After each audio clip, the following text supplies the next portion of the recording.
Bago natin simulan ng kwento, please like and share the video at huwag na ding kalimutang mag-subscribe.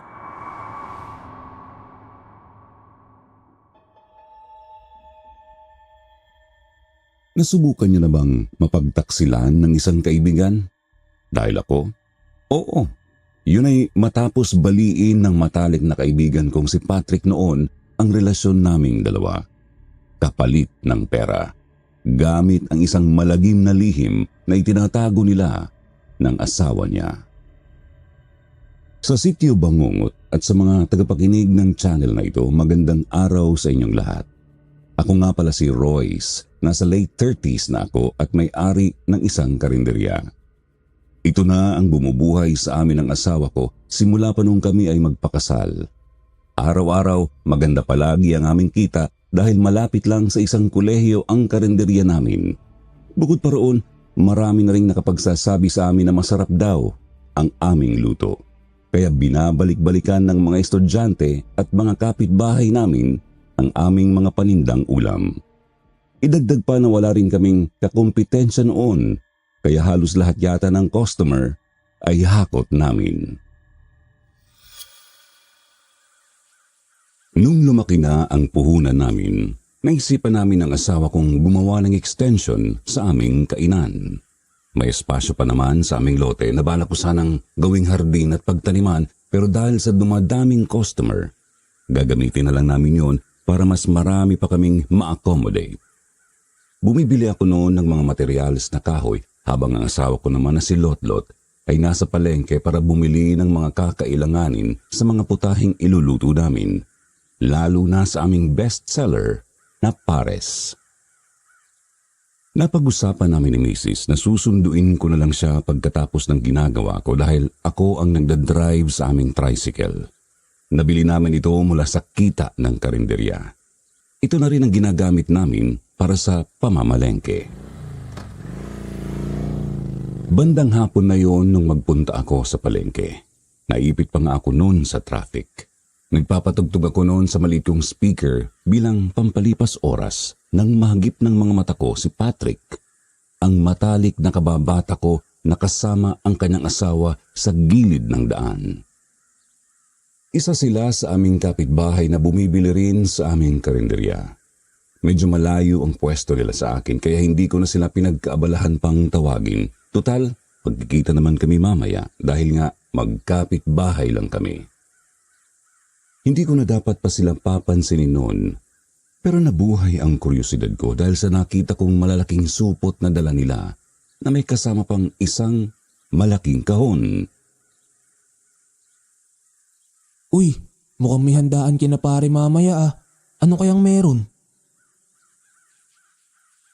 Ito yata ang unang pagkakataon na nakita ko silang parang nanalo sa loto dahil sa dami ng kanilang ipinamili.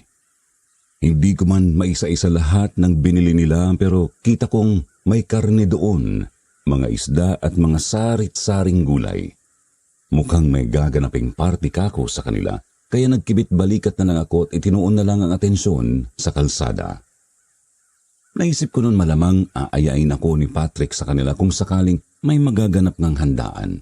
Kaya dapat ay makauwi ako ng maaga. Kinagabihan noon, naghintay ako sa imbitasyon ni Patrick. Ulit-ulit pa akong sumisilip sa bintana namin para tignan ang bahay nilang katabi lang ng sa amin. Nakabukas pa ang ilaw sa kanila. Nangangahulugang gising pa sila pero wala akong marinig na ingay ng mga nagkakasiyahan. Para bang isa lang ito sa mga normal na gabi nila. Nawala ang atensyon ko roon nang maramdaman ang marahang pagkurot sa akin ng asawa ko sa braso. Bakit kanina pa raw ako nakatitig sa bahay nila Patrick? At kung may plano pa ba akong matulog dahil maaga pa kaming maghahanda bukas. Nakita ko kasi pare kanina ang daming dalang mga pinamili. Parang mga nanalo sa loto. Kala ko tuloy may handaan sa kanila eh. Kumunot naman ang noo ng asawa ko. Sabi niya pa baka namamalikmata lang daw ako. paano raw sila makapagwawaldas sa isang handaan, gayong gipit na gipit nga ang kanilang pamilya ngayon dahil kamamatay lang ng anak nilang matagal ding namalagi sa ospital. Kahit na nakahanap na ng panibagong trabaho si Patrick, hindi pa rin sila nakababawi sa laki ng nagastos nila sa pagpapagamot ng bata. Kung sa bagay, baka nga no, sa dami rin ng tao kanina baka nalito na ang mga mata ko. Dinaan ko na lang sa biro ang pag-uusap namin at sumama na sa kanya sa kwarto para matulog. Kapag humihiga na ako sa kama, kaagad akong nakatutulog. Puwera na lang noong gabing yun. 9:00 na yun ng gabi at mulat na mulat pa ang aking mga mata kahit na mabigat na ang talukap nito. Nagising kasi ang diwa ko nang mag-umpisa akong makarinig ng mga maliliit at parang sumisit-sit na mga tunog sa paligid namin. Bumangon ako noon at sinilip ang labas mula sa bintana namin. Bumungad sa akin ang maliit na kubo na itinayo namin ni Patrick dati nung nasa high school pa lang kami. Nasa pagitan lang ito ng mga bahay namin at dati namin iyong tambayan kapag nagpapalipas kami ng oras. Matagal na rin nung huli kong mabisita ang kubong yun. Napatitig ako ron nang wala sa oras. Doon kasi nagmumula ang mga tunog na naririnig ko. Nakapatay naman ang ilaw ng kubo kaya imposibleng may tao ron. Haisip ko, baka isa lang yung hayop na tumatambay roon kaya bumalik na ako sa pagkakahiga. Habang nakapikit ang mga mata, paulit-ulit kong hinahaplos ang braso ko dahil naramdaman kong biglang nagtataasan ang mga balahibo ko ron. Hindi ko rin alam kung bakit ako kinikilabutan. Para bang may nararamdaman ang katawan ko na hindi kayang makita ng aking mga mata. Matagal-tagal din akong nakatulog noon at nagising na lang sa tapik ng asawa ko sa aking braso. Kunot noo kong tinitigan ang mukha niyang puno ng pagkalito na animo may bagay siyang nakita na hindi niya kayang ipaliwanag. Sunod niyang sinabi sa akin ang isang balita na nakapagpabalikwas sa akin ng bangon mula sa kama. Ha? Si Patrick nagbukas ng karinderya? Imposible naman yata yun. Kung ayaw ko raw maniwala, mas mabuting tingnan ko mismo ng mga mata ko. Dali-dali akong bumaba sa kama at lumabas ng bahay para tingnan ang direksyon nila. Muntik nang malaglag ang pangako sa gulat dahil totoo nga ang sinabi ng asawa ko. Sa labas ng bahay nila may mga plastik na upuan at mesa ang nakalagay at isang trapal bilang bubong ng kainan nila. Madaling araw pa yun, pero nandoon na si Patrick at ang kanyang asawa na si Pamela na nagluluto ng sinabawang karne sa labas ng bahay nila gamit ang isang napakalaking kaldero. Nanunuot sa amin ang amoy nito na pati ang anak kong matagal bumangon ay nagising at nandoon na sa tabi ko. Natatakam sa putahe nila. Anong nangyayari? Seryoso ba sila? Niwala man lang silang pasabi sa atin ah. Ano to, bastusan? Nagkatinginan kami ng asawa ko noon. Parehas kami ng iniisip na hindi nagkamali ang mga mata ko sa nakita ko kahapon. Ang mga pinamili pala nila ay para dito sa kanilang karinderya. Saan sila kumuha ng pera bilang puhunan nila? Bukod doon, hindi namin natunugang magbubukas sila. Kaya hindi kami makapaniwala. At talagang sa tabi pa namin sila nagtayo ng negosyo. Halatang may balak silang makipagkumpitensya sa amin. Kahit na ganoon, hindi ko rin naman masabing pinagplanuhan nila yon ng maigi dahil base sa hitsura ng karinderya nila, hindi sila ganoon kahanda. Hindi maayos ang kanilang pwesto at hindi rin kaaya-ayang kainan ito. Kaya kahit na nakaramdam ako ng kunting inis sa ginawa nila, binaliwala ko na lang yun. Kami pa rin ang babalikan ng mga customer dahil matagal na kami rito at subok na ang lahat. Yun ang inakala ko, Sir Jupiter. Pero nagkamali ako. Kagaya ng naramdaman ng aking anak, hindi nagdalawang isip ang mga customer naming sumubok din sa kanilang mga putahe. Sa unang pagkakataon, kinabahan ako dahil yun ang unang beses na nagkaroon kami ng kakumpetensya. Sabi ng asawa ko natural lang daw yun dahil bagong bukas pa lang sila. Hindi rin magtatagal at babalik din sila sa amin. Pero taliwas ang nangyari sa lahat ng nakita ko. Bawat araw na lumipas, parami ng parami ang kanilang mga customer. Nakatatakam daw kasi ang kanilang mga putahe, lalo na ang mga karne. Sobrang lambot daw nito na animo natutunaw na kapag ninunguya sa bibig. Sumusuot din sa kanilang panlasa ang bawat sarap nito na tila ba swak na swak ang timpla. Ang sinabawan nilang karne ang naging patok sa masa dahil napupukaw daw ang sigla sa katawan ng mga kumakain. Maraming mga estudyante ang nagbitaw ng mga salita na para daw itong gamot. Nakakawala ng pagod at sakit ng ulo dulot ng pag-aaral. Habang dumadaan sa tenga ko ang mga salitang iyon, hindi ko na napigilan ang sariling mainis. Lalo na't mangilan-ngilan na lang ang kumakain sa amin. Hindi na nauubos ang aming mga niluto at hindi na rin napupuno ng mga tao ang karinderya namin. Kaya nung matsyempuhan ko si Patrick na dumaan sa kalsada sa labas ng bahay namin, tinawag ko siya upang makausap. Uy pare, parang umuunlad yata kayo ngayon ah. Ang dami niyo ng customer. Ay salamat pre. Tuwan-tuwa nga rin ako lalo na si Mrs. Palagi ba naman kasing ubos sa mga niluluto namin? Uy, di mabuti naman kung ganun. Maiba ako, tinuruan mo ba ang misis mo magluto?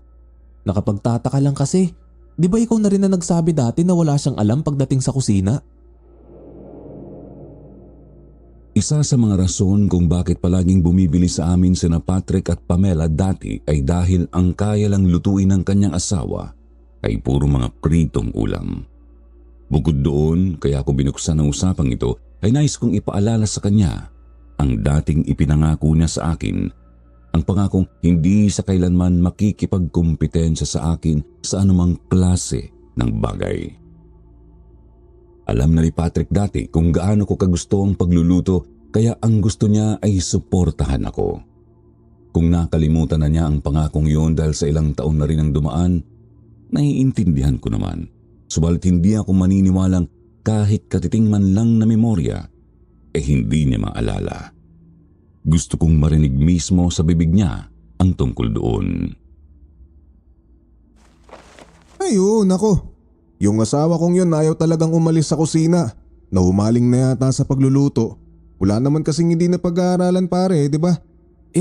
Ilang beses mo na siyang tinuruan dati, di ba? Ikaw na rin na nagsabi na hindi para sa kanya ang pagluluto. Mahabang kwento pero natuto rin naman siya. Siguro kapag porsigido ka talaga matututo ka talaga sa huli. Gusto mo bang subukan ng mga luto niya? Bibigyan kita. Ay hindi, wag na. Salamat na lang. Sige balik na ako sa loob ah. Meron pa akong aasikasuhin eh. Pinutol ko na ang usapan naming dalawa habang may pilit na ngiti sa mga labi. Sinubukan kong ikubli ang inis na nararamdaman sa kanya pero sa bawat mga binibitiwan niyang salita ay lalo lang lumala ang pakiramdam ko. At may gana pa talaga siyang yayain akong tikman ang mga ulam nila. Hindi ba siya talaga nag-iisip o nagkukunwari lang siyang walang alam? Kung ano man yun, hindi na mawawala pa ang puot sa dibdib ko. Para sa akin isang pagtataksil ang kanyang ginawa. Tinraidor niya ako at hindi ko kakalimutan ang ginawa niya sa akin. Bukod pa roon, may isang bagay akong ipinagtataka.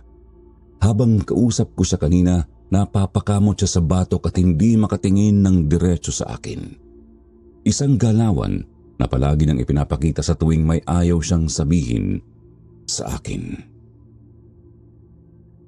Tinawagan ko si Papa nung araw na yon at kinausap patungkol sa mga panindang ulam ni Patrick.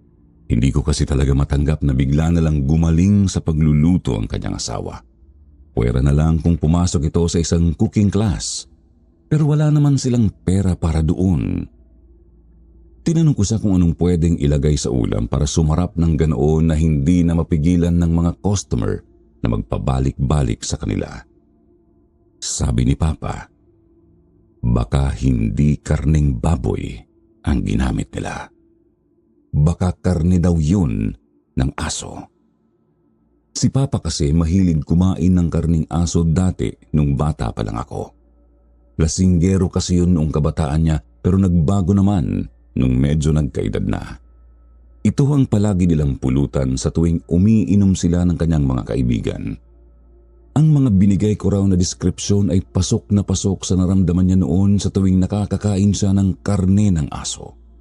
May kakaibang init daw kasi talagang hatid sa katawan ang karneng ito kapag natikman mo.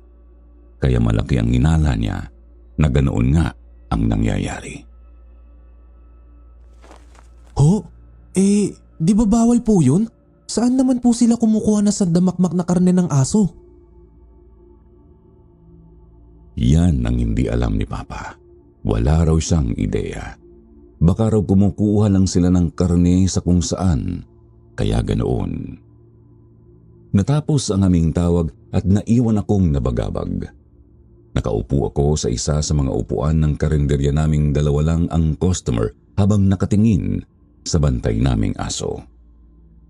Nais kong paniwalaan si Papa sa sinabi niya, subalit hindi mawala sa isipan ko ang araw kung saan nakita ko sina Patrick at Pamela sa palengke. Kung nandoon sila galing, ibig sabihin nandoon lang din ang kanilang supplier. Sa kuryosidad ko, pinili kong pumunta sa palengke noon at iniisa-isa ang mga nagtitinda roon ng karne. Nagtatanong ako sa kanila kung may kakilala ba silang nagbebenta ng karne ng aso. Pero puno lang ng panghuhusga ang natanggap ko sa kanila. Siguro nga, isang maling desisyon na gawin ko yun. Saka kung mayroon man talagang nagtitinda, imposibleng bukas na bukas nilang i-anunsyo ang tungkol dito. Ilang oras ang nagdaan at pinili ko na lang na umuwi sa amin. Aminin kong nagpadala ako sa bugso ng aking damdamin noon at naging desperadong malaman ng katotohanan. Pero kahit na siguro malaman ko ang totoo, hindi pa rin mababago ang realidad na unti-unti na kaming nawawalan ng kita. Mas mabuting mag-isip na lang kami ng misis ko ng plano kung paano kami makakabawi. Yun ang plano ko noon, Sir Jupiter. Subalit nang makarating na ako sa bahay namin, sumalubong sa akin ang umiiyak kong anak. Kasama niya ang asawa ko na abalang patahanin siya. Kaagad kong tinanong ang nangyari at doon ko na lamang nawawala ang aso namin. Ha? Hindi ba nakawala? Imposible rin naman may bumitbit doon. Hindi naman yung nagpapahawak sa taong hindi niya kilala. Wala rin daw ideya ang asawa ko kung bakit nawala na lang bigla ang aso namin. Nandoon pa raw yun kanina habang nagliligpit siya sa mga ulam namin. Pumasok lang daw siya sa loob para maghugas ng mga pinagkainan pero pagbalik niya sa labas, nawala na raw ito.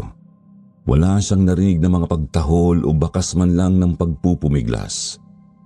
Tinawag niya ito ng ilang beses pero hindi na ito nagpakita pa. Wala kang ingay na narinig? Kung ganun baka kakilala nito ang kumuha. Sino ba naglalaro kay Bantay bukod sa atin? Kung nakatakas man ang aso namin sa tali, imposibleng lumayo ito sa bahay dahil ugali na nung magpaikot-ikot lang sa amin kapag nakawala. Hindi yun basta-bastang umaalis, puwera na lang kung malapit sa kanya ang kumuha. Bukod sa amin, may isa pang tao kung saan malapit ang aso namin.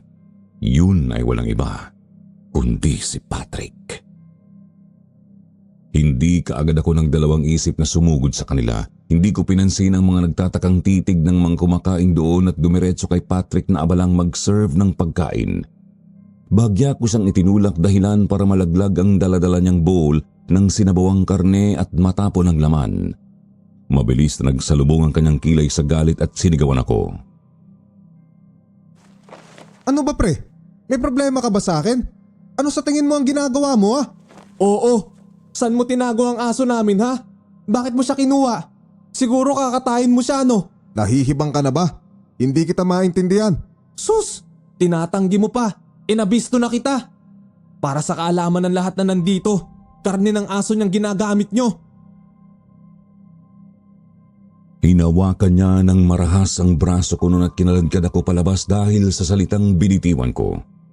Nagpumiglas naman ako at hindi umatras. Wala na akong pake kung magmukha pa akong iskandalosong tao sa paningin nila. Malakas ang kutob ko noon na siya ang kumuha sa aso namin at wala ng iba. Huwag kang magkunwari. Alam ko na ang sekreto nyo. Kayo ng asawa mo ay nagluluto sa iligal na paraan. Mga wala kayong konsensya. Dinuro ko ang pagmumukha ni Patrick noon. Kita ko ang pamimilog ng kanyang mga mata matapos ko yung binitiwan. Hindi siya makasagot sa sinabi ko dulot ng gulat. Pero ilang saglit lang ay namula ang mga pisngi nito sa inis. Minura niya ako pabalik at akmang susuntukin na pero pinigilan kami ng mga taong nandoon. Pumasok na rin sa eksena ang mga asawa namin para paghiwalayin kami. Ina mo, pre. Kung ano-ano na lang pinagbibintang mo sa amin. Kung naiinggit ka lang dahil laos na ang karinderya mo, pwes magdusa ka. Balak ko pa sanang sumagot noon pero hinila na ako ng asawa ko pabalik sa bahay namin. Isang sermon ang natanggap ko sa kanya. Kung bakit daw ako nagpadalos-dalos sa ginawa kung pwede naman yung daanin sa isang pag-uusap. Paano ko ba naman kasi yun madadaan sa mahinahong usapan kung pinangunahan na ako ng emosyon? Idagdag pa ang mga suspetsa ko sa kanya na malabong sabihing isang pagkakataon lang ang lahat. Wala na akong maisip pang pwedeng ituro na kumuha ng aso namin kundi si Patrick lang. Kinagabihan, hindi ako mapakali. Ayaw akong patahimikin ang utak ko sa pag-aalala sa aso namin. Bukod pa roon, gusto kong malaman at makakuha ng ebidensya mismo sa mga pinaggagawa ni Patrick. Nakaupo ako sa upuan katabi lang ng bintana namin habang pinagmamasdan ng kanilang bahay. Hindi ko alam kung anong oras na yon nang makita ko si Patrick na may daladalang malaking supot. Nagpalinga-linga siya sa paligid bago naglakad papunta sa kubo namin. Napatayo kaagad ako noon at dali-daling lumabas habang iniisip na ito na ang pagkakataon ko para makita ang totoo. Dala-dala ko ang flashlight sa kamay habang dahan-dahang naglakad papalapit doon. Nang makarating ako sa labas, pinatay ko ang ilaw upang hindi ako matunugan ni Patrick. Nakasara ang pinto pero dahil sa katandaan nito, may mga butas na ang dingding nitong gawa sa amakan. Sinilip ko ang loob ng kubo. Isang kandila ang nagbibigay liwanag sa buong paligid at nandoon si Patrick. Nakaupo sa sahig habang inilalabas ang mga daladalang karne. Mayroon siyang binubulong na animo may kausap. Isa-isa nitong iniaangat ang piraso ng karne sa ere habang hindi maalis ang mga ngisi sa labi. Kumunot ang noo ko nang makarinig ako ng mga paggagikik. Hindi galing kay Patrick, subalit galing yon sa loob ng kubo. Napatitig ako ng maigi sa hawak-hawak nitong karne kung bakit may tumutulo roon na likido. Dahil lang ba galing sa refrigerator ang karne kaya ganoon o may iba pang dahilan? Hindi ako nakakurap ng tuluyan kung maaninag. May dila pala ng hayop na dumidila roon. Namilog ang aking mga mata nang unti-unting lumilinaw sa akin ang isang mabalahibong nilalang. Mahaba ang mga paa nito sa likuran, subalit maliit ang harap na parang isa itong kangaroo. Subalit ang muka, matipuno ang mukha nito na parang isang kabayo. Mahaba ang tenga nitong abot sa maliliit na kamay at ganoon din ang dila nito. Tumaas ang mga balahibo ko sa katawan dahil sa kilabot at disgusto dulot ng laway nitong tumutulo mula sa dila. Ano ang nilalang na yun? Sa pagkagulantang ko, nalaglag ko sa kamay ang hawak-hawak na flashlight. Nakagawa yun ng tunog na naging dahilan upang maalerto ang tao sa loob. Ang hayop na kasama nito ay biglang napalingon sa aking direksyon. Ang mata nitong singbilog ng isang isda ay napatitig sa akin. Bago pa man ako makapag-isip, gumalaw na ang aking mga paa at dali-daling umalis doon. Muntik pa ako mapatid sa mga bato dahil sa pagmamadali ko. Nasa kalsada na ako noon nang makita ko ang aso namin sa daan. Nandoon pa ang tali nito sa leeg, subalit galit ang mga titig nito sa akin. Nakatayo ang balahibo nito sa katawan at nagpakawala ng mga tahol. Nagtaka ako sa kanyang inakto, subalit ilang segundo rin ang dumaan. Nakaramdam ako ng malamig na hangin sa aking likuran. Napalunok ako nang maglaro sa aking tenga ang isang matinis na tunog ng hayop na umaangil. Dahan-dahan akong lumingon na sa kuring pinagsisihan. Ang nilalang na nakita ko sa kubo ay nakasunod na pala sa akin. Nakalabas ang dila nito na humaba pa hanggang sa umabot na sa lupa. Hindi na napigilan ng sarili kong sumigaw at kaagad na binitbit ang aso ko papasok sa bahay namin. Kaagad kong kinandado ang pinto namin, sinara ang bawat bintana at binaba lahat ng kurtina. Napaupo ako sa isa sa mga upuan sa salas habang naliligo na ang mukha ko ng pawis. Habol-habol ko ang paghinga nang lumabas ang asawa ko sa kwarto dahil sa ingay na nagawa ko. Punong-puno ng pagtataka at pag-aalala ang kanyang mukhang lumapit sa akin. Kaagad kong hinawakan ang kanyang braso at nanginginig kong kamay. Lot, hindi ka maniniwala sa nakita ko. May alaga si na Patrick. Pero hindi ko alam kung anong nilalang yun. Hindi ko alam kung anong hayop nga ba talaga yun. Pero hinabol niya ako. Akala ko katapusan ko na kanina. Tinulungan ako ng asawa kong kumalma habang ipinapaliwanag ko sa kanya ang nangyari.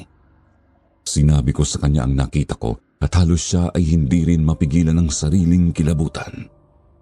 Hindi na namin naisip kung saan galing ang aso namin dahil nabalot na yun ng takot patungkol sa nilalang na nakita ko. Ang sabi ng asawa ko, may naikwento raw ang kanyang lolo dati sa kanya. Kagayang-kagaya raw ito sa nilalang na sinabi ko. Isa raw itong sigbin. May kakayahan daw itong magbigay ng sarap sa mga putahe ng tao kapag nasa salinan ng laway nito. Baka kaya raw umaangat ang kanilang karinderya ay dahil sa nilalang na yun. Baka pumasok sa isang ugnayan si Patrick sa nilalang na yun kaya niya napapasunod ito. Kung anong klaseng ugnayan man yun, wala kaming ideya. Anong gagawin natin, Lot? May dapat ba tayong gawin? Nalilito ko. Hindi ko na alam kung anong iisipin ko sa kanila. Sinuhestyon ng asawa kong huwag na lang daw muna kaming makialam. Masyado na rin akong napuno sa samot-saring emosyon kaya mas mabuting magpahinga na lang daw muna kami. Sinunod ko naman siya at pumunta na sa kwarto. Mabilis na nakatulog ang asawa ko pero ako, naiwan ang utak kong gising. Nagmamatsyag sa paligid ko. Pakiramdam ko kasi noon, nasa labas lang ng bahay namin ang sigbin na yun. Tumaas lang ang suspetsa ko nang makarinig ako ng mga matutulis na kuko na sadyang kinakaluskos ang bubong namin na parang tinutukso ang takot ko. Napabaluktot ako sa kama at nang talukbong ng kumot. Napatakip ako sa aking ilong nang mapuno ang kwarto namin ng amoy na nabubulok na basura. Ako lang yata noon ang nakapapansin dahil hindi nagigising ang asawa ko. Mariin kong pinikit ang mga mata at pinilit ang sariling makatulog. Hindi ko alam kung anong oras na akong nakatulog pero ramdam ko pagkagising ko ang sakit ng mga binti ko. Dahil siguro yun sa biglaan kong pagtakbo kagabi. Napatingin ako sa bintana namin at sumusuot na roon ang liwanag ng araw. Nangangahulugang malapit nang magtanghali. Lumabas na ako ng kwarto at naabutan ko ang asawa kong isang putahe lang ang niluto para sa karinderya namin. Yung pares na lang kasi ang may bumibili pa, kaya hindi na nag-atubili si Lotlot na sayangin ang ibang ingredients sa ulam na hindi naman mabebenta. Bumalik ako sa salas nang makita ko ang anak kong nakahiga roon at matamlay ang mukha. Napakunot ang noo ko dahil sa putla ng labi niya. Kaagad kong hinawakan ang kanyang noo para pakiramdaman ang temperatura niya at medyo mataas nga ito. Okay ka lang ba? May masakit ba sa'yo? Hinimas niya ang kanyang tiyan dahil kanina pa raw ito sumasakit. Ikatlong balik na rin daw niya sa banyo dahil sa walang tigil na kanyang pagtatae. Mukhang may diarrhea siya noon kaya kaagad ko siyang inabutan ng tubig para hindi siya ma-dehydrate. Tinanong ko kaagad siya kung ano ang mga kinain niya kahapon. Ang sabi niya sa akin, tumikim daw siya sa putahe ng kapitbahay namin. Ano? Ba't ka kumain sa kanila? Hindi ba't pinagbawalan kitang pumunta sa kanila? Hindi napigilan ng boses kong tumaas. Sa lakas ay napapasok ang asawa ko sa loob para tingnan ng sitwasyon namin. Hindi rin naman daw niya ginustong kumain noon pero niyaya raw kasi siya ni Pamela na tikman ng kanilang sinabawang karne dahil nahuli siya nitong nakatitig doon. Nasarapan daw siya sa niluto nila kaya humingi pa siya ng isa pang bowl.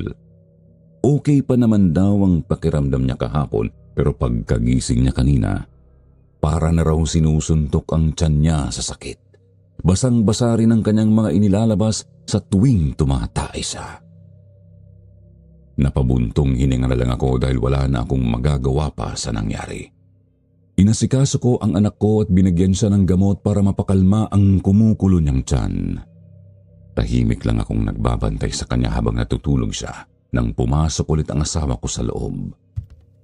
Nabalot ng kaba ang mukha niya habang lumalapit sa akin bago inabot ang hawak niya. Yun ang flashlight na naiwan ko kagabi. Ang sabi ni Lotlot, si Patrick daw ang nakabot nito sa kanya.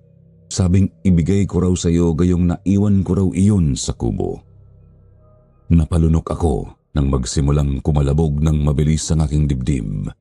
Ibig sabihin lang nun, alam ni Patrick na ako yung taong nakakita sa kanya kagabi. Hindi magkamayaw ang kaba ko.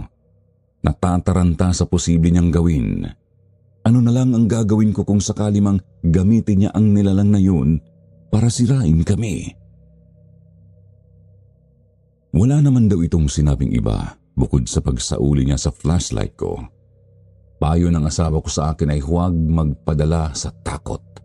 Dahil kung mayroon mang dapat kabahan sa sitwasyong ito ay hindi raw ako kundi si Patrick. Gayong alam na namin ang sikreto nila. Kahit papaano ay napanatag naman ang loob ko noon. Oo nga naman, hindi ko kaagad naisip na kami ang may hawak sa kanila at pwede namin silang ilaglag kung kailan namin gusto. Ang problema, hindi kami sigurado kung paniniwalaan ba kami ng mga tao. Napunta ang atensyon ko sa bintana namin. Iwinaksi ko ang kurtinang nakatakip doon upang makita ang karinderya nila Patrick. Kagaya kahapon, punong-puno pa rin ito ng mga customer na nagsisiksikan at may iba namang naghihintay na magkabakante ang mga lamesa. Subalit may isa akong napansin noon, Sir Jupiter. Ang mga mukha nila, hindi na kagaya ng dati. Imbis na maliwanag at masigla, para bang kinunan sila ng tubig sa katawan dahilan upang maging kulubot ang mga pisngi nila. Ang kulay ng kanilang mga balat din ay parang hinipan ng isang kaluluwa at kinunan ng buhay. Putlang-putla. Okay lang siguro kung isa o dalawa lang sa kanila ang nakikita kong mayroong ganoong sintomas. Pero dahil halos lahat na sila, hindi ko mapigilang magduda noon. Baka epekto na ito ng nilalang na ginamit nina Patrick at Pamela. Ang problema ay parang hindi pa napapansin nila ang pagbabago ng kanilang muka. Siguro masyado silang sarap na sarap sa ulam, kaya imposibleng magduda sila na dahil iyon sa kanilang mga kinain. Napailing na lang ako noon at ibinalik ang atensyon sa anak kong may parehas na sitwasyon sa kanilang katawan at mukha. Hiniling ko na lang noon Nalubayan na siya ng lagnat at ng kanyang pagtatae. Kinabukasan, maaga kaming nagising ni Mrs. dahil sa nag-aalburoto na namang tiyan ng aming anak. Sumasakit na naman daw ito muli at hindi na naman niya mapigilan ang pagtae. Nagulat din kami noon dahil may taong naghihintay sa labas ng karinderya namin, naghihintay kung kailan daw kami magbubukas. Gusto raw nilang bumili sa amin ng sinabawang karne. Maaga naman talaga kaming nagtitinda pero dahil nga kakaunti na lang ang kumakain sa amin, hindi na kami nagluluto ng maaga. Wala ho bang sinabawang karne sa kabila? Yun ho ang bestseller nila eh. Bukas na rin ho sila oh. Itinuro ko ang karinderya ni Patrick pero umiling lang ang ginoong kausap ko. Bakas sa mukha niya ang pagkainis bago ipinag-cross ang mga braso. Simula raw nung kumain ang kanyang apo sa karinderya nila, hindi na raw matigil ang pagtatai nito. Wala rin daw itong ganang uminom ng tubig, kaya nandito siya ngayon sa amin, naghihintay ng sinabawang karne. Nagbabaka sakaling mapapakain niya ang apo sa paborito nitong putahe. Napatango naman ako dahil hindi ko akalaing may makakausap ako nung araw na yun na may kagayang sitwasyon ng anak ko. Naiintindihan ko po. Kung makapaghihintay po kayo, magluluto na ho kami kaagad ni Mrs. Tumango naman ang Ginoo bilang tugon kaya dali-dali na akong pumasok sa kusina. Tinulungan ko ang asawa ko sa pagluluto. Ako na ang naghiwa sa mga karne at mga spices na kinakailangan namin. Pagkatapos naming magluto, kaagad naming binigyan ang customer na naghihintay sa labas. Pinainom ko rin ang anak ko sa niluto namin dahil hindi pa ito nag-uumagahan. Ipinagdadasal ko noon na sana ay bumuti na ang lagay niya. Yung ilalim kasi ng mga mata niya ay lumalalim na sa itim. Kung magtagal pa to, baka kailangan na namin siyang dalhin sa ospital. Pagkatapos kong bigyan siya ng almusal, tinawag ako ng asawa ko sa labas. Itinuro niya ang karinderya nila Patrick dahil sa mga customer na nandoon. Kakaunti lang ang mga customer na kumakain noon. Sa tingin ko mga nasa 10 lang, malayong malayo sa dati nilang numero na umaabot ng mga nasa 50. Ang kwento ng asawa ko, may isa raw customer na kakaalis lang ang nagreklamo matapos nitong inumin ang sabaw ng sinabawan nilang karne. Ang alat daw, animot tubig dagat. Halos hindi raw niya magawang ilunok ito sa pangit ng lasa. Ang karne rin daw ay hindi katulad ng dati, nasobrahan na raw sa lambot na parabang nilugaw. Sunod-sunod ang mga reklamong naririnig namin mula sa kanilang karinderya noon, habang kami naman ay nanatili lang tahimik sa gilid. Hindi ko maipaliwanag kung matutuwa ba akong makitang paulit-ulit na humihingi ng paumanhin si Patrick sa mga customer o maaawa sa kanila. Kung ano pa man yun, labas na kami sa problema nila. Kung ano pa mang mga kababalaghang ginagawa nila dyan, wala na akong pake. Ang iniintindi ko na lang talaga noon ay ang anak ko. Araw yun ng Sabado nang utusan ako ng asawa kong mamili sa palengke. Siya muna kasi ang nakatokang magbantay sa anak namin na nilalagnat pa rin. Namimili ako noon ng mga gulay nang makasalubong ko si Patrick. May dala itong bayong sa kamay at mukhang namimili rin ng gulay. Matamlay ang mukha nito at nangingitim ang paligid ng mata. Halatang wala pa siyang tulog. Nakayuko siyang naglalakad at sakalang iniangat ang ulo nang mapansin niya ang presensya ko. Nagkatinginan kaming dalawa noon pero wala akong planong pansinin siya.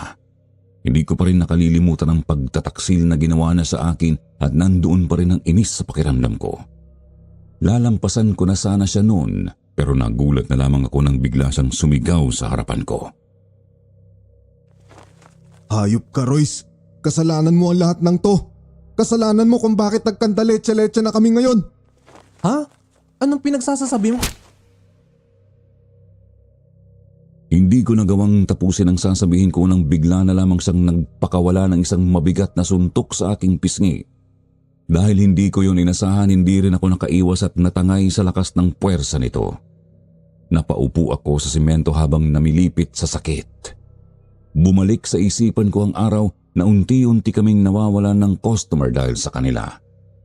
Dahil doon umusbong ang inis kong ikinikimkim sa kanya. Hindi rin ako nagpatalo noon at kaagad at tumayo at sinuntok din ng kanyang mukha. Wala kang karapatan sabihin sa akin yan. Unang-una ikaw ang sumira sa kabuhayan namin.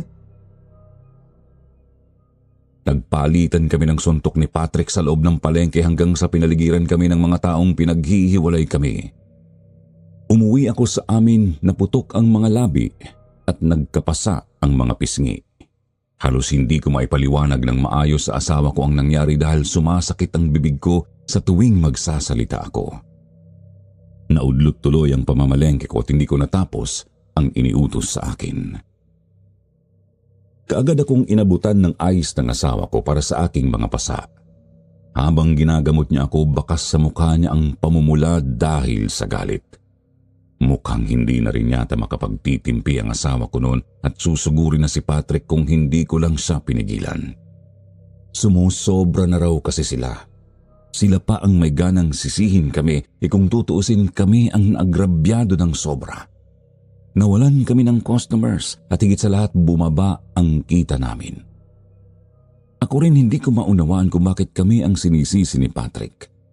Wala naman kasi kaming ginawa para ayawan na sila ng mga customer.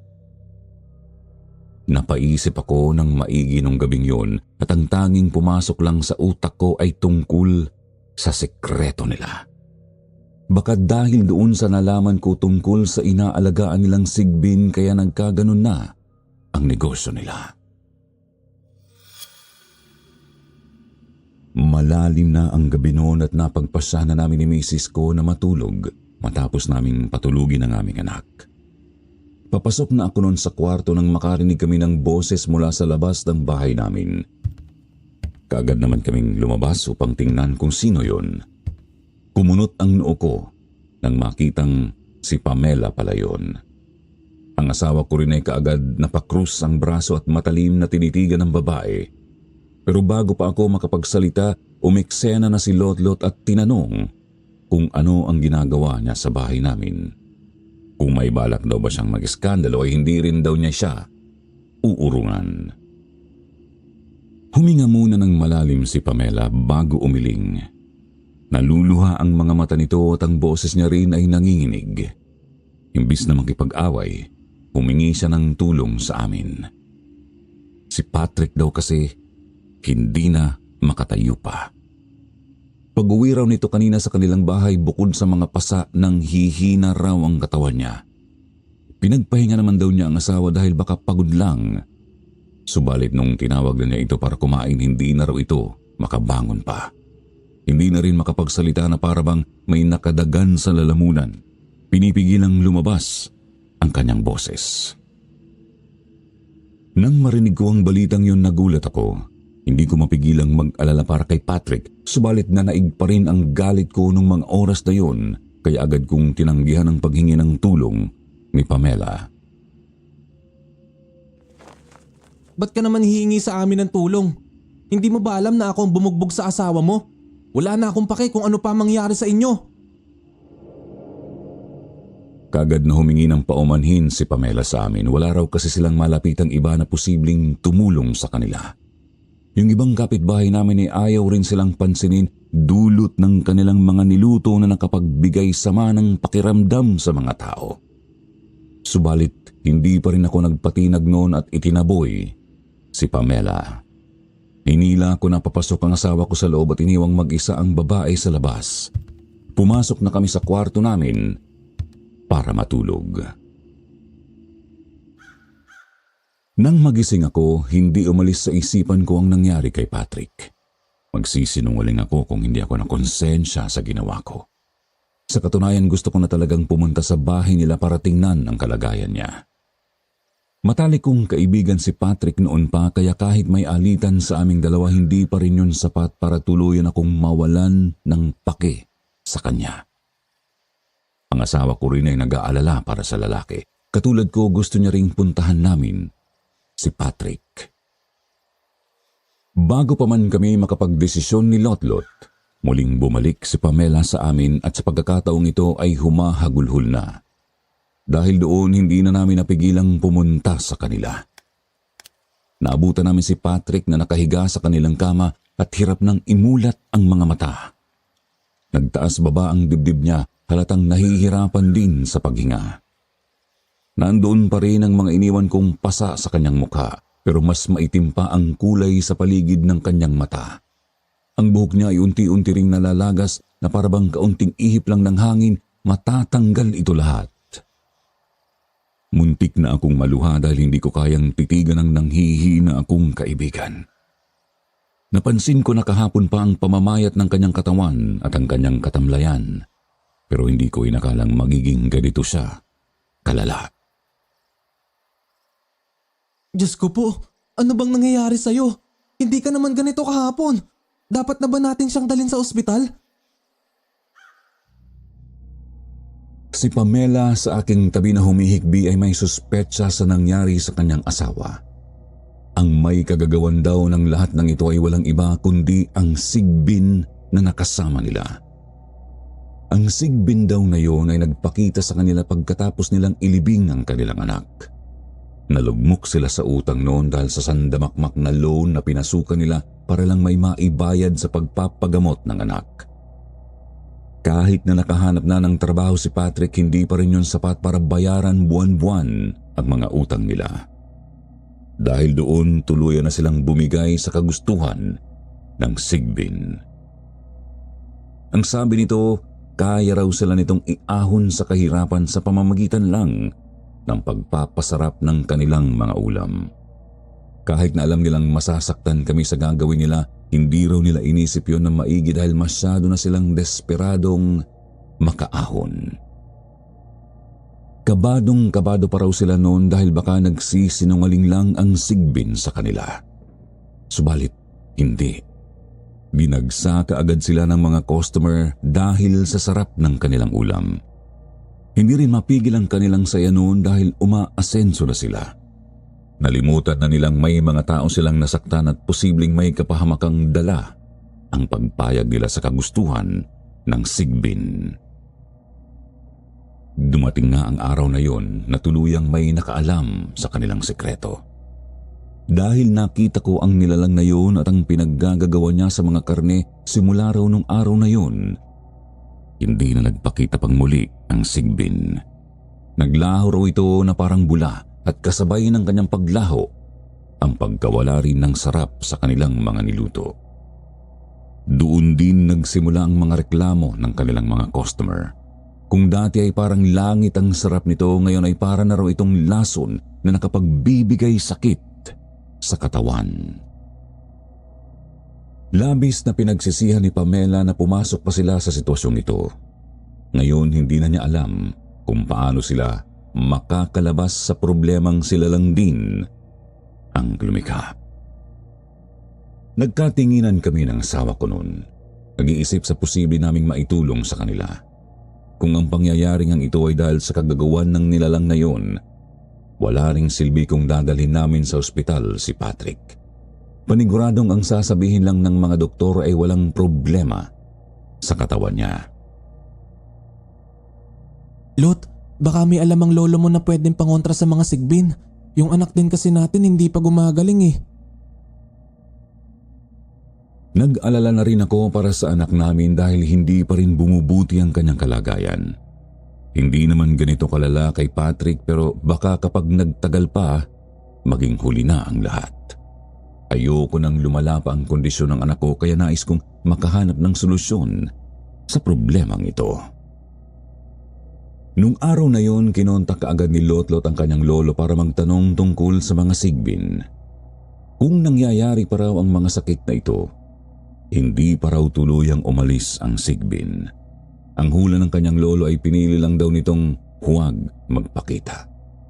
Hindi raw sigurado kung iepekto ba ang suhestyon niya pero ang ginagawa raw nila sa kanila dati, nagsusunog daw sila ng sungay ng kalabaw sa labas ng kanilang bahay.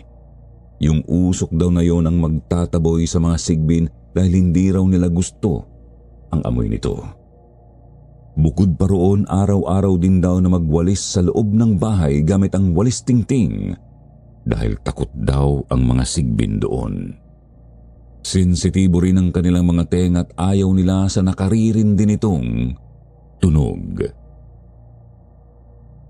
Kaagad naming sinabi kay Pamela ang nalaman namin mula sa lolo ni Lotlot. Tinulungan namin siyang maghanap ng sungay ng kalabaw noon. Halos isang araw din kaming naghanap at sa wakas may nagbigay sa amin. Inilagay namin ang sungay sa nagliliyab na apoy sa labas ng bahay nila Pamela. Pagkatapos nagwalis kami sa mga bahay namin gamit ang walis tingting. Araw at gabi namin yung ginagawa sa loob ng 7 araw. Bawat araw na dumaan, unti-unti na rin naming nakikita ang pagbabago ng kalagayan ng anak namin. Bumabalik na ang kulay sa mukha niya. Nagagawa na niyang magtatakbo sa loob ng bahay at kumain ng marami. Salamat sa Diyos dahil hindi na rin ito nag-LBM. Pinuntahan din namin si Patrick para tingnan ang kalagayan niya kung may pagbabago ba. Kaagad na sinalubong kami ng pagpapasalamat ni Pamela nang magawa ng imulat ni Patrick ang kanyang mga mata. Nahihirapan pa rin siyang igalaw ang katawan pero kahit papaano ay nakasasandal na siya sa kama. Higit sa lahat, nakapagsasalita na rin siya. Pasensya ka na pare. Pasensya kung inuna kong maging makasarili. Hirap na hirap lang talaga kami. Natuwa akong marinig yun mula sa kanya. Yung inis na daladala ko ay napawi dahil lang sa paghingi niya ng tawad. Yun lang din naman kasi ang hinihintay ko mula sa kanya. Hindi na rin ako nagtanim pa ng galit at tinanggap ang kanyang paumanhin. Okay na yun pre, kalimutan na natin yun. Focus ka na lang dyan sa pagpapagaling mo. Hindi nagtagal, tuluyan na ngang gumaling si Patrick. Ang mga taong naapektuhan din sa kanilang putahe ay gumaling na rin. Napagpasyahan din ni Patrick at Pamela na isara ang kanilang karinderya bilang pagsisisi sa kanilang ginawa. Dahil doon, dahan-dahan nang bumalik sa amin ang mga customer. Muli na naman kaming naging abala ng misis ko sa pagluluto.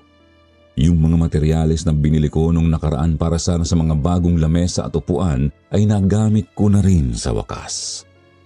Tuluyan na naming nalagyan ng extension ng aming karinderya. 3 taon na rin ang nakararaan matapos ang pangyayaring ito sa buhay namin. Sa loob ng 3 taong yun, nagkaroon din kami ng iba pang mga kakumpetensya. Ang nakapagtataka lang, lahat sila hindi tumatagal. Kaya ito kami ngayon, nakatayong matibay sa aming hanapbuhay. Kung iniisip niyong baka gumagamit kami ng mga kung ano-anong kababalaghan para patumbayin sila, nako, nagkakamali kayo. Hindi man namin alam kung ano ang problema nila, basta alam namin sa sarili naming wala kaming tinatapakang kahit na sino. At dahil nga patuloy pa ring umuunlad ang aming karinderya, mukhang mangangailangan na naman kami ng panibagong extension. Hanggang dito na lang po ang kwento ko, Sir Jupiter. Marami pong salamat sa inyo at sa Sitio Bangungot, lalong-lalo na rin sa mga nakikinig nito hanggang dulo. Magandang buhay sa inyong lahat.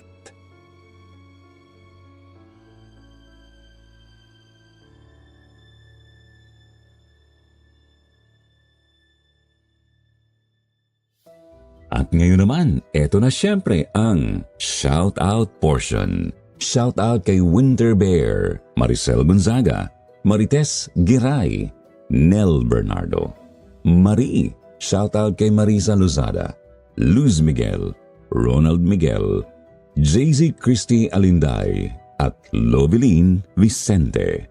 Special shout-out naman po kay Francesca Alto. Maraming salamat sa iyong pagtangkilik sa aming mga channel. Sa mga hindi pa nababanggit, huwag nang magtampo. Isusunod namin kayo sa susunod na episode. Sa mga bago pa lang at gustong magpa-shoutout, huwag kalimutang mag-reply sa ating comment section para ma-shoutout din ang inyong mga pangalan. Muli po mula sa bumubuo ng kwentong takip silim, Sitio Pangil at Sitio Bangungot. Ito po ang inyong lingkod, Jupiter Torres, nagpapasalamat.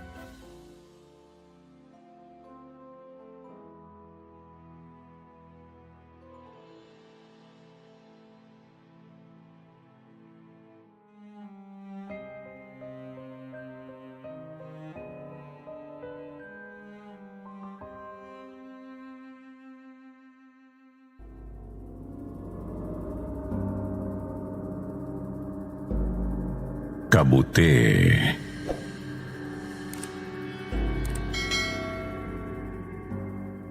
Magandang gabi po sa inyo, Sir Jupiter. Ang pangalan ko po ay Andrew. Dito nakatira sa Sarangani Province. Ang ibabahagi ko po sa inyo ay personal kong karanasan noong 2008. Third year high school po ako noon at wala pang K-12. Naisip ko itong ikwento matapos kong mapanood ang isang episode ng isang sikat na palabas sa TV. Yung pong tungkol sa mga nalason matapos kumain ng kabuti. Hindi man parehong-pareho, pero may pagkakahawig po kasi yun sa karanasan ko. Sir Jupiter, aaminin kong pasaway po talaga akong bata noon. Hindi nakikinig kina mama at papa, mabarkada at bulakbol sa eskwela. Madalas akong nagkakating classes para gumala o tumambay sa kung saan-saan. Minsan dumadayo kami ng mga tropa ko sa malalayong mga lugar. Pero mas madalas doon ako tumatambay sa may gubat sa likod ng paaralan. Ang sarap po kasing humilata sa ilalim ng mga puno doon. Tapos ang dami pang mga sariwang ligaw na prutas. Maliban po kasi sa pagiging suwail, napakatakaw ko rin po at napakatamad. Maabot pa nga sa puntong inaagawan ko ng baon ang mga kaklase ko o kahit ang mga estudyante sa lower years. Ang katakawan ko rin mismo ang nagpahamak sa akin.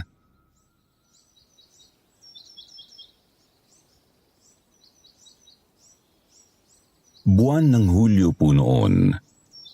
Culmination ng Nutrition Month celebration sa paaralan namin.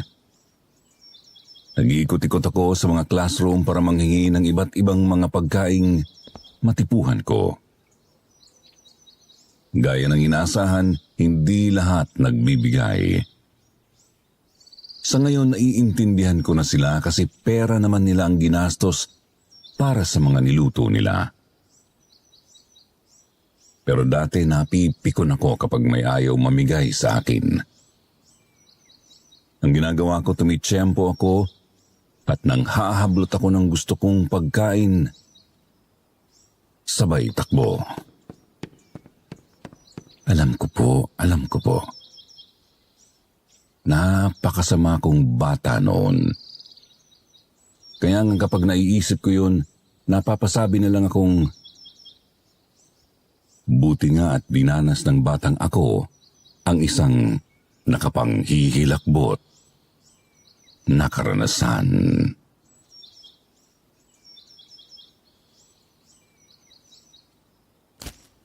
Nang marami na akong nailagay na pagkain sa supot na dala ko, agad akong tumakas kahit hindi pa tapos ang program. Paglabas ko ng paaralan, may nakita akong ilang tanod na kinakausap ang iilang magulang ng mga estudyante. Dinig kong nagtatanong ang mga tanod kung may nakakita raw ba sa isang nagngangalang Usting. Nakapulang sando raw ito nang huling makita. Tapos naka-basketball shorts na itim. Sa pagkakatanda ko, isang 20 anyos na binata si Usting at kilalang basagulero sa lugar namin. Naisip ko namang marahil tinodas na yon ng kung sinong nakaalitan, kaya nawawala. Pero hindi ako interesado sa nawawalang binata. Dumiretso ako sa kakahuyan at nagganap ng medyo tagong bahagi. Ngunit, nagtaka ako. Kasi may natatanaw akong usok sa kasukalan ng gubat. Nilapitan ko at nakita kong nagmumula pala ang usok sa isang siga. Nakita ko ring naroroon ang mga kaibigan kong sina Jason at Mikoy. Tapos may maliit na kalderong nakasalang sa apoy.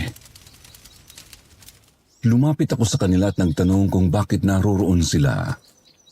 Tanong ko rin kung bakit doon sila nagluluto gayong medyo malayo na yun sa paaralan namin. Tanong ko rin kung bakit doon sila nagluluto gayong medyo malayo na yun sa paaralan namin. Ngiti naman ni Mikoy. Basta maghintay ka lang pre, siguradong matutuwa ka rito. Ilang minuto pa at binuksan na ni Jason ang kalderong nakasalang sa apoy. Kita ko sa loob ang ilang piraso ng kabute. Hindi kumukulo ang tubig, mukhang saktong pinainitan lang nila.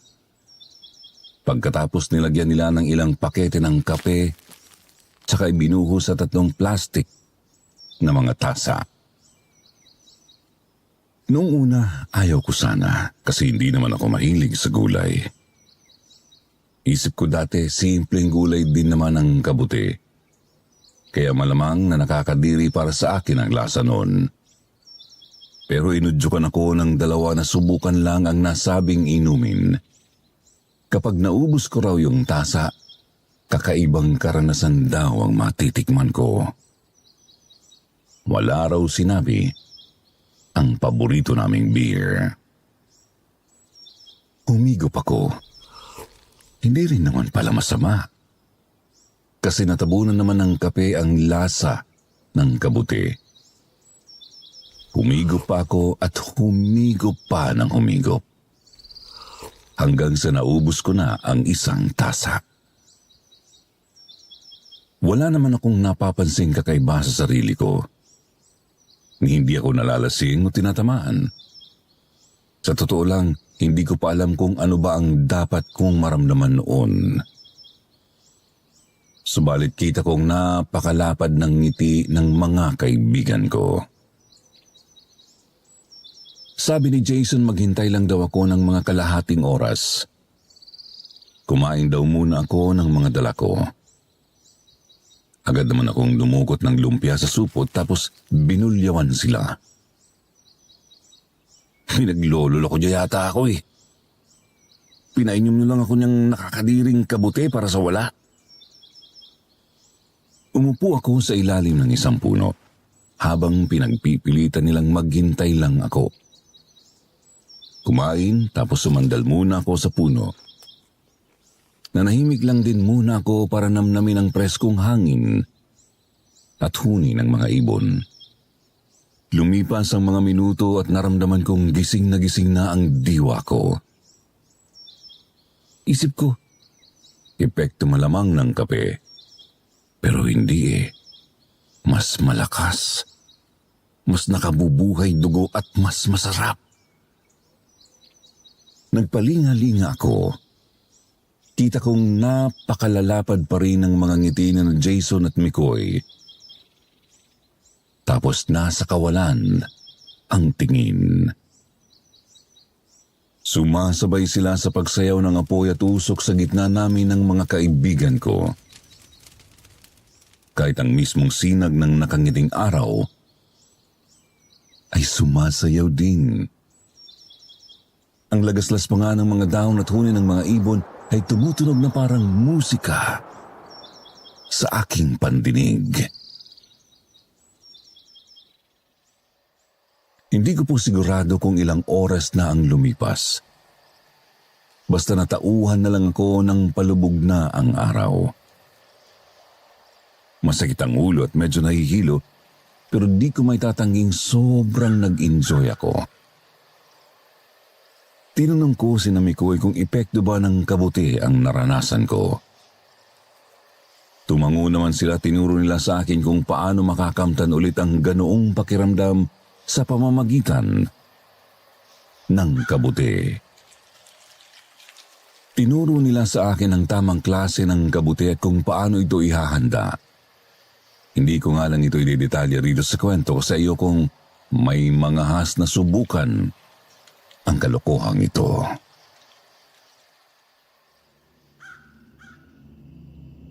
Sir Jupiter, naulit pa po nang naulit ang trip namin ng mga katropa ko. Kailangan sa gubat namin gawin para hindi kami mahuli.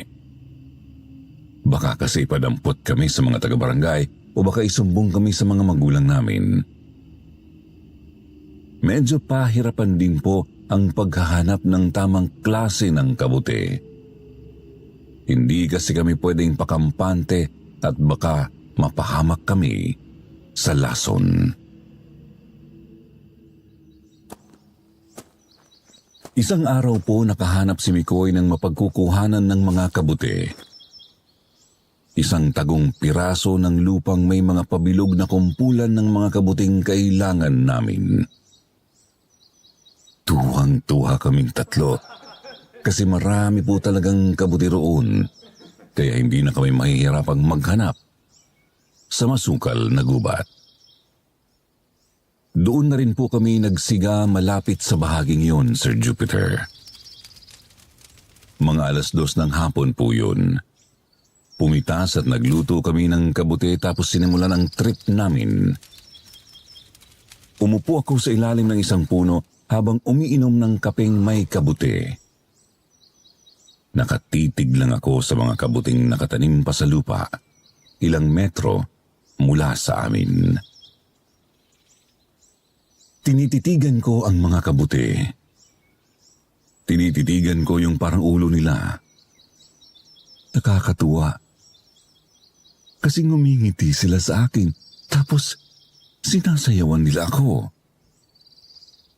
Nagmumukha silang maliliit na mga bata. Tumatayo mula sa lupa, tsaka nagtatatakbo pa sa maliit na piraso ng lupa. Tumatakbo sila papalapit sa akin. Gusto nilang makipaglaro. Gusto nilang sumayaw din ako. Nagkukumpulan sila sa isa't isa hanggang sa nagkakadikit sila at nabubuo. Nagsasama sila at nagiging napakalaking kabuti. Sinlaki ng isang tao. Sumasayaw-sayaw sa harap ko tapos unti-unting nalulusaw ang ulo at nagkakaroon ng mukha ng isang tao. Tinititigan ko lang siya. Tumitig din siya sa akin. Pero hindi maganda ang kutob ko. Kasi nalilisik ang mga mata niya. Sir Jupiter, kinikilabutan na ako noon. Yung maganda at masarap na pakiramdam nawala na sa sistema ko. Basta nanginginig na ang kasukasuan ko tsaka ang bilis ng tibok ng puso ko. Napakalamig na rin ng pawis ko. Gusto ko nang matapos na ang trip na yon. Pero hindi ko magawang makatakas sa harap ng kabuting kamukha ni Justine. Ang hindi pa rin nakikita na si Justine.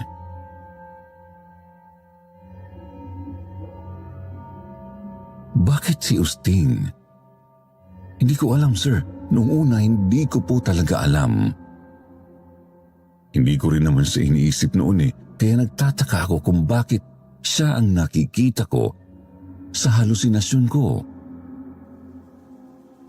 Lalo ko pang ipinagtataka kung ano ba ang kasalanan ko sa kanya, bakit ramdam kong galit ito sa akin. Humahakbang siya papalapit. Pinipilit kong gumalaw pero hindi ko talaga magawa. Inabot niya ang palad niyang puno ng burak sa mukha ko, tsaka bigla akong nagising.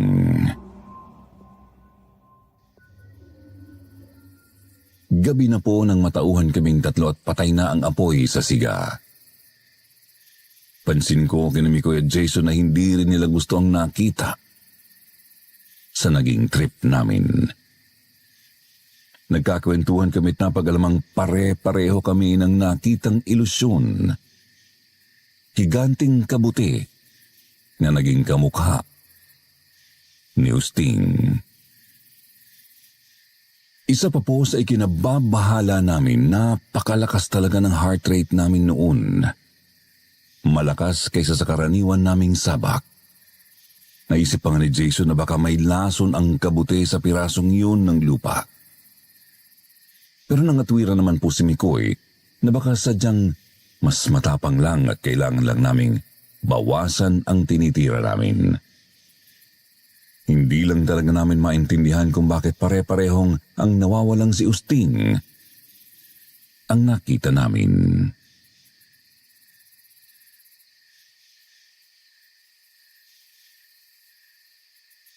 Dahil nga po gabi na, napagpasyahan naming doon na magpalipas sa bahaging iyon ng gubat. Delikado na kasing umuwi. Masyadong masukal ang kakahuyan. Tapos baka may makasalubong pa kaming mabangis na hayop. Nagsiga na lang po kami ulit tsaka umanap ng pwestong matutulugan. Mabuti na lang at palagi akong handa pagdating sa pagkain. Kaya may napaghatian kaming ilang piraso ng pritong saging.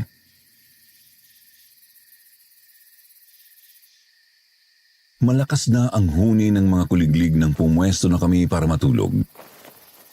Mga 2 metro lang kami mula sa apoy para hindi kami malamigan. Yung bahagi ng lupang may mga kabuti naman po mga 5 metro mula sa apoy.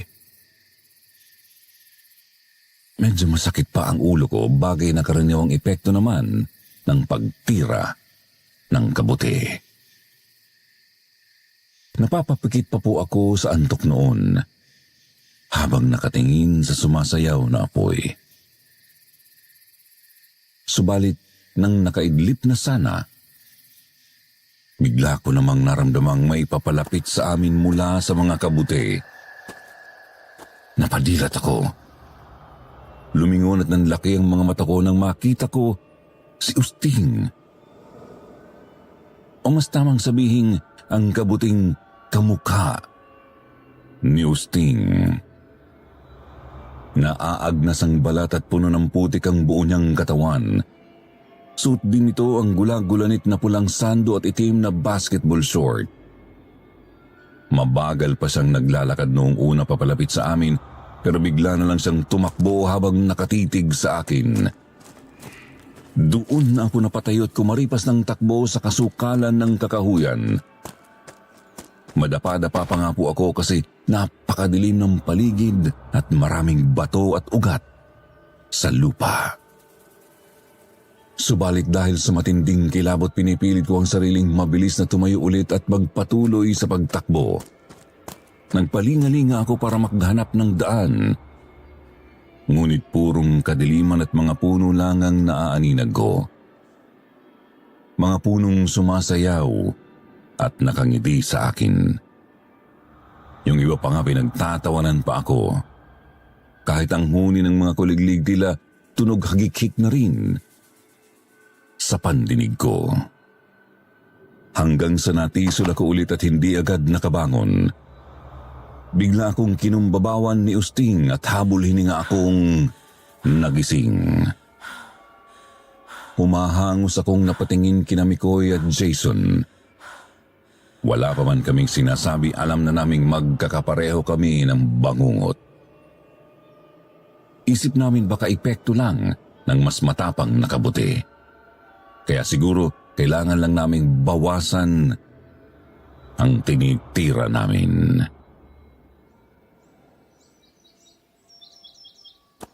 Makalipas ang ilang araw, bumalik kami ulit sa nasabing bahagi ng gubat, Sir Jupiter. Naghahanap na naman kasi ang sistema namin ng titirahing kabuti. Si Mikoy ang nagsiga ng apoy habang ako naman ang pipitas ng kabuti. Hinawakan ko yung isa para kunin ngunit bigla akong nakaramdam ng panlalamig. Tinignan ko ang mga kasama ko. Karaniwan naman ang kilos nila. Sinabihan pa nga nila akong pumitas na at nang may salang. Kaya naman hinawakan ko ulit ang isa at pipitasin ko na sana. Subalit katakatakang ayaw maputol ng ugat nito. Kahit matalas naman ang kutsilyo ko. Sinubukan kong hilain at nanlaki ang mga mata ko nang may sumamang buto sa kamay ng tao. Napasigaw ako, dali-daling lumapit sina Jason at McCoy, maging sila'y nahintakutan din sa nasabing buto. Pero nilakasan ni Jason ang loob at hinukay pa ang lupa kung saan tumubo ang mga kabuti. Doon namin nakitang isa itong buong kalansay ng tao. Nakasuot ng pulang sando at itim na basketball shorts. Napamura ng malakas si Jason at nasuka kami ni Mikoy.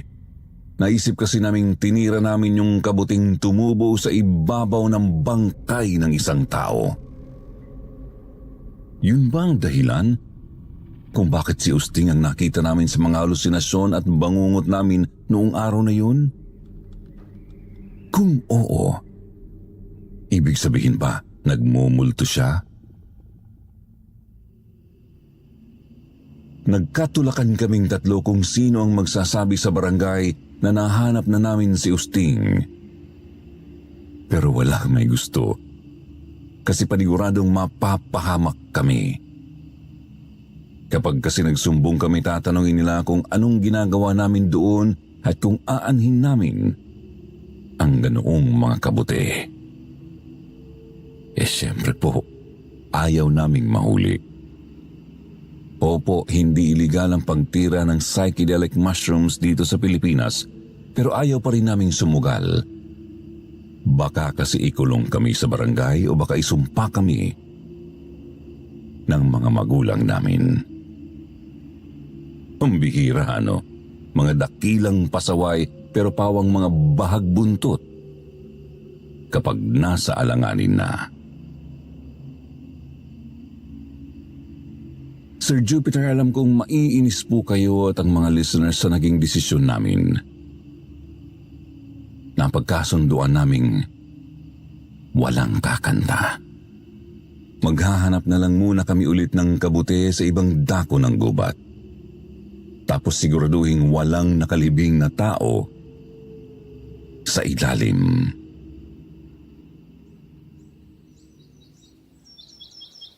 Makalipas ang ilang araw, Sabado at walang pasok, nakahanap nga po kami ulit ng lugar na may mga kabuti. Nasiguro rin naming walang nakalibing na kung sino sa ilalim, kaya naman hindi na kami nagsayang ng oras at agad nagsimula sa dating gawi. Nasamik kaming tatlo maudlot ba naman yung nagdaang trip namin? Inubos ko ang isang tasa ng kapeng may kabuti, tsaka humilata sa may damuhan.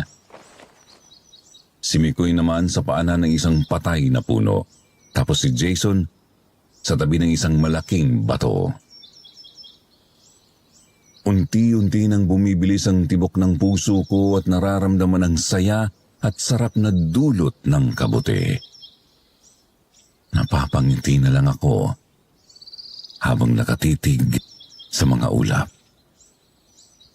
Naglalaro ang mga ulap. Umiikot-ikot sa langit at naghahabulan.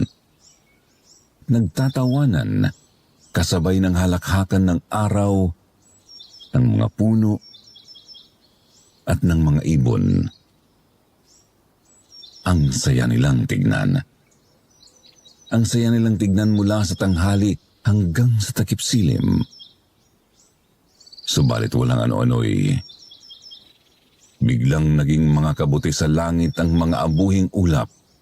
Pagkatapos nagkukumpulan ng mga ito at naging si Usting.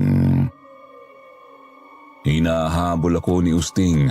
Galit sa amin si Usting. Kung dati simpleng galit lang, ngayon ay talagang nanggagalaiti na ito. Garalgal na humihiyaw. Sinisigawan kami kung bakit hindi namin siya tinutulungan. Bakit daw hindi namin sinasabi sa mga tao kung nasaan siya. Takbo ako ng takbo, paulit-ulit ding nadadapa hanggang sa nakalapit sa akin si Usting at hinablot ako sa braso. Bumaon ang mga kuko niya sa balat ko at bumagting ang paghuhumiyaw niya sa isip ko. Bakit napakaduwag niyo? Bakit? Bakit ayaw niyo akong tulungan? Bakit?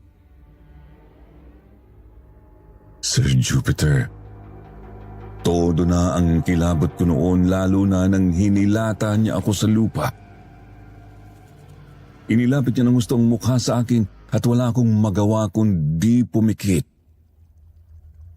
Mabuti na lang talaga at natapos na ang epekto ng kabuti.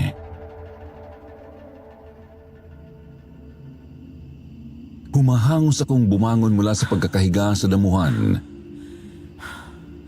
Maging sina Mikoy at Jason ganoon din. Subalit na hintakutan kami ng matantong totoong may sugat ang aming mga balat. Ako may sugat sa braso na gawa ng mga bumaong kuko. Si Jason may sugat sa likod dahil sa pagkakalmot sa kanya ni Usting. Si Mikoy naman may sugat sa balikat na dulot ng pagkagat. Ano na? Magsumbong na tayo? Hindi ko napigilang sabi sa mga tropa ko. Kumontra naman agad si Jason kasi ayaw niya talagang mabisto ang kalokohan namin. Nagulat naman ako nang sininghalan siya ni Mikoy at sinabing, ayaw mong mabisto tayo? Iayos lang ba sa'yong mapatay tayo ng lintik na Usting na yan? Sisiga-siga pero nang mamatay, tayo ang ginagambala, buisit! Sir Jupiter, napagkasunduan namin noong gabing yun na pag-isipan muna ang gagawin naming hakbang. Mahirap na po kasi magkamali. Napagpasyahan din naming huwag na munang tumira ng kabuti at baka gambalain na naman kami ni Usting. Subalit, sadyang hindi matahimik ang kaluluwa ng lalaki. Mga 3 o 4 na gabi pagkatapos ng huling tira namin noon, tapos na akong kumain at patulog na rin. Isasara ko lang sana ang bintana kasi medyo malamig nang may matanaw ako sa di kalayuan. Isang taong nakatayo malapit sa puno ng bayabas. Nakapulang sando at itim na basketball short, nakatitig sa akin. Mabilis kong sinara ang bintana. Kumiga at nagtalukbong ng gumot. Hindi ako makatulog dahil sa kilabot. Nagtataka. Bakit ko ba nakikita si Usting? Gayong hindi naman ako sabog. Nakakaidlip din naman dahil sa antok. Pero napapadilat din kasi nakikita ko talaga si Usting. Kahit saglit lang akong nakakatulog, tuloy-tuloy niya akong hinahabol sa aking panaginip. Pagputok ng araw, puyat akong dumiretso kina Mikoy. Nakita ko agad sa bakuran nilang naroroon na rin pala si Jason at gaya ko. Nakita rin nila si Usting.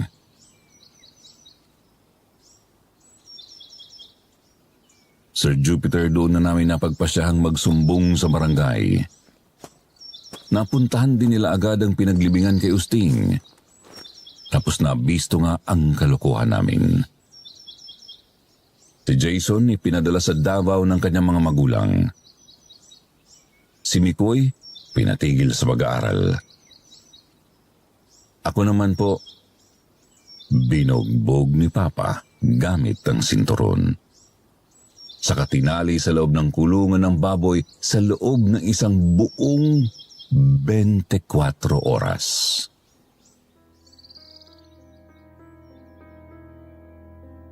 Hindi kami nakulong kasi nga wala naman pong batas sa Pilipinas na nagbabawal sa paggamit ng psychedelic mushrooms. Gayunpaman, hindi na kami ulit tumira ng kabuti. Hindi nga po kami ulit kumain ni Mikoy ng kahit na anong kabuti, kahit pa yung mga ligtas para lutuin. Kahit yung mushroom sa pagkain ng isang sikat na fast food chain, hindi ko rin kinakain. Ang lakas po kasing makatroma ni Usting eh. Pakiramdam ko isang subo ko lang ng kabuti makikita ko ulit yun. Dahil din po sa karanasang iyon, nagbagong buhay na ako, Sir Jupiter. Inalis ko na ang pagiging pasaway at matakaw.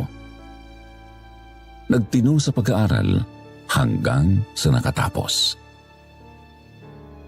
Sa ngayon, bisor na ako sa isang resort dito lang din sa Sarangani. May pamilya na. At ramdam ko na rin kung paano magkaroon ng isang cute pero napakapasaway na anak. Ayun, sana po may natutunan kayo sa kwento ko. At bago ko po ito tapusin, gusto ko lang kayong balaan na huwag kayong titira ng psychedelic mushrooms o kahit na anong mga bawal na gamot, layuan nyo rin. Una, syempre, sisirain lang ng mga ito ang buhay nyo. At ikalawa, di nyo alam kung kailan makikipaglaro sa inyong ibang elemento habang nasa kasarapan.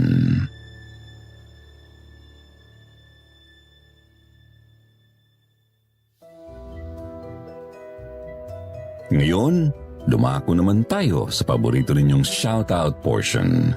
Shoutout going out to Babylene Fajarda ng Korea, Elizabeth Dacles, Marilyn Camanero, Edlina Rogante, Rona. Shoutout din kay Jeneline Acas, Amihan Grande, Solo Traveler, J.R. De La Cruz at Winter Snow. Agbasa naman tayo ng pinakamagandang comment galing kay Maydel Milet. Sabi niya, hello po, Sitio Bangungot, pampawala talaga ng lungkot ang mga stories niyo kahit pa sabihing nangungulila pa din ako sa pagkamatay ng asawa ko last June 25, 2023. Nakikiramay po ang buong kwentong Takip Silim at Sitio Bangungot team sa pagkamatay ng asawa ninyo, Maydel Milet. Sa mga hindi nabanggit, sa susunod na lang po. Huwag niyo kalimutang mag-reply sa comment para ma-shoutout ang pangalan ninyo.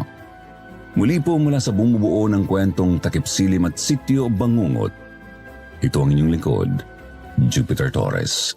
Nagpapasalamat.